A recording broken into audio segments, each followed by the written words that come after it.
Good afternoon, and welcome to the City Club of Cleveland. My name is Jan Roller, and I am president of the club. Here at the City Club, for over 98 years, we have provided a forum for the discussion of important issues of the day. While the current topic grabbing the headlines is the disastrous Gulf oil leak, the ongoing problem plaguing Americans is the state of our economy and the need for good-paying jobs.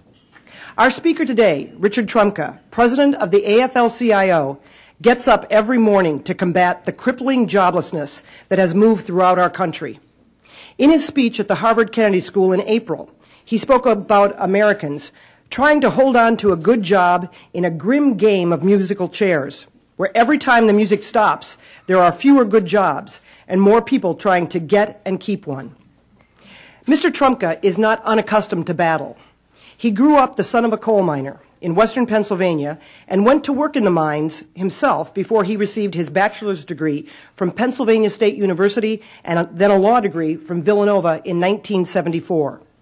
He became president of the United Mine Workers in 1982 and led a successful 9-month strike against the Pittston Coal Company, during which 4,000 workers were arrested in 1989.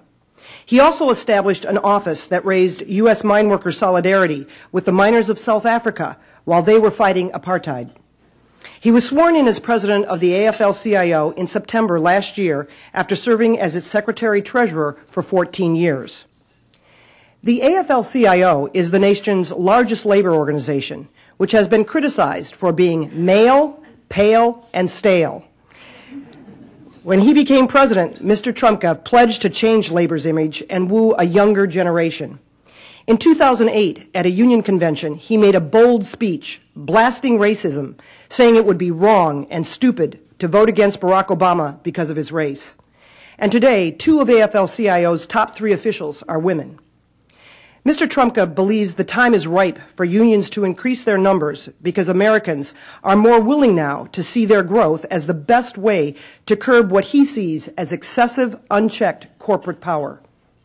This view makes his appearance here especially timely. The role of corporate America is being subjected to scrutiny. The shockwaves of the 2008 debacle on Wall Street are still being felt. The crisis in the Gulf of Mexico has cast one major corporation with deep Cleveland roots in an especially harsh light. Yet even the oil spill has not generated a unanimous view of corporate behavior. Indeed, one member of Congress just yesterday apologized to BP for what he called a White House shakedown to create a fund to pay for damages from the spill. Through all of this turmoil, can organized labor find a way to increase its membership and its role in American life? Here to give us his answer to that question is labor's leader. Please welcome Richard Trumka.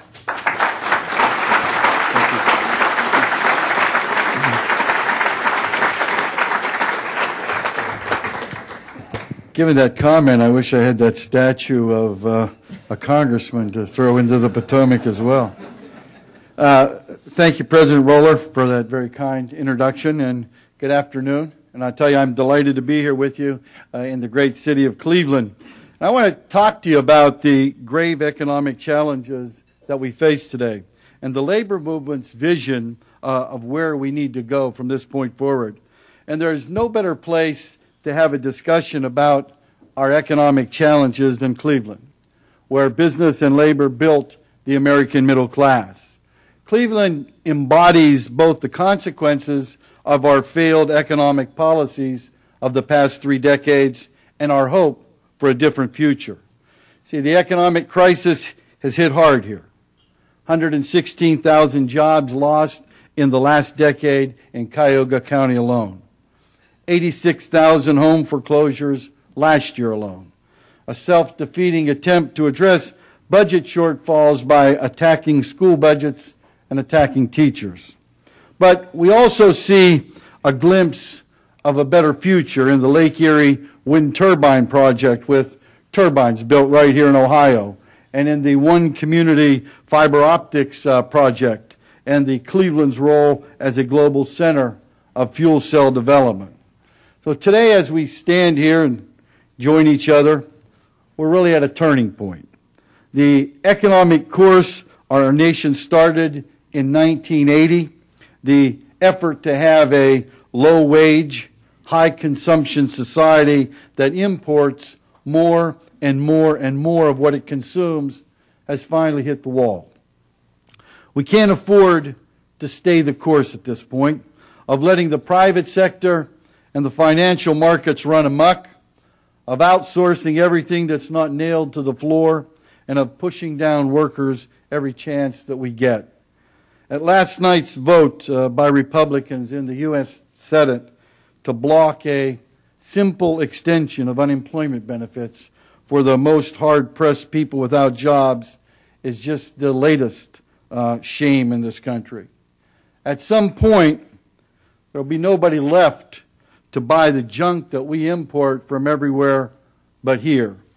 So we now face a future of prolonged high unemployment, of stagnant or falling wages, unless we do something different. Today I'm going to talk about doing something different. We need a national economic strategy for a global economy. And at the heart of that strategy must be a workforce with world-class skills and world-class rights and trade policies that serve the interests of the American people and our country. But I also want to talk to you about what may seem like a strange subject. That's immigration. Because it's patently clear that we cannot talk about our national workforce strategy unless we face head-on our own contradictions, our own hypocrisy, and our history on immigration. See, the truth is that in a dynamic global economy of the 21st century, we simply cannot afford to have millions of hardworking people without legal protections, without meaningful access to higher education, shut off from the high-wage, high-productivity economy. In short, it's just too costly to waste all that talent, all that strength, and all that drive. But immigration reform is not just an economic issue. So you see, the way we as a nation treat the immigrants among us is more than the economic strategy. It's also about who we are as a nation. See, I grew up in a small town in southwestern Pennsylvania, not very far from here. The immigrant path led from the coal mines and the steel mills of Pittsburgh to the factories in Cleveland and the auto plants in Detroit. And if you look around Cleveland at the ethnic clubs and at the churches, you see a city that immigrants built. Hungarians and Poles, Irish and Italians, Serbs and Croats, and Jews, as well as African Americans. Cleveland is a city where the traditions of the places we came from are the very foundation of our community. It's not easy when my family came to this country. It wasn't easy at all.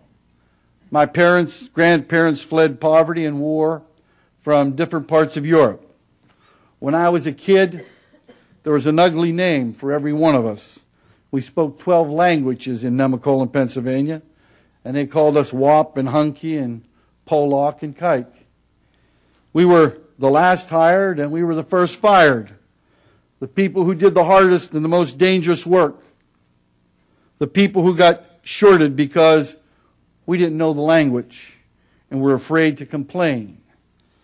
We got into the mines and the mills, and the people already there said that we were taking their jobs.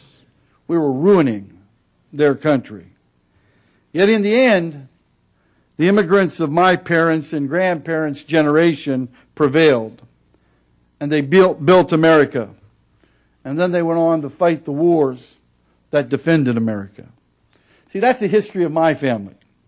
And this is the story of Cleveland and Pittsburgh and Detroit and Chicago and Baltimore and thousands of other cities and towns all across America.